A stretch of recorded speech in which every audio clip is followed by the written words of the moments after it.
At 3:30, got Wake Forest, who's 3-1, trying to Clemson, who's 3-2. Clemson favored by 21 points on the ACC network. Mitch Griffiths for the Demon Deacs has gone 76 for 127, done for 999 yards, 9 touchdowns, 6 interceptions. Demon Claiborne has had 63 carries for 311 yards and 2 touchdowns, and Jamal Banks had 24 catches for 276 yards in 3 touchdowns. Cade Klubnik for the Tigers has gone 119 of 182, done for 1,239 yards, 11 touchdowns, 2 interceptions. Will Shipley's had 72 carries for 353 yards and 2 touchdowns, and Tyler Brown has had 21 catches for 316 yards and 2 touchdowns. Clemson's 20-17 against Wake all time. Last 14 games have gone to Clemson, ranging from 2009 to 2022.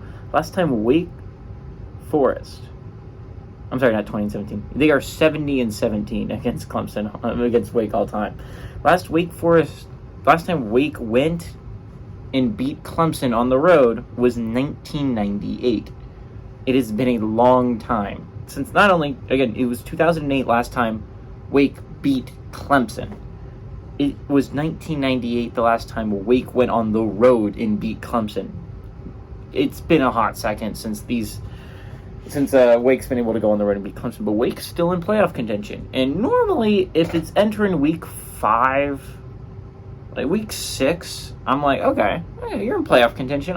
I see you. Normally, you've at least played some good football teams. And, like, normally, if you're still in playoff contention, by week 6, I'm like, okay, you're a competent football team. I legitimately don't believe that about Wake Forest. I don't believe this is a competent football team. I don't think this is a very good football team at all. Let's go over their 3 wins with you real quick. The way they started the season was a game against Elon. Do you know where Elon is? I have no clue. So they beat a nobody. They beat Elon, a nobody, week 1. Week 2, they played Vandy. Now, if you haven't been following Vandy football, and we're going to talk about Vandy in the next episode, in the next video, anyways.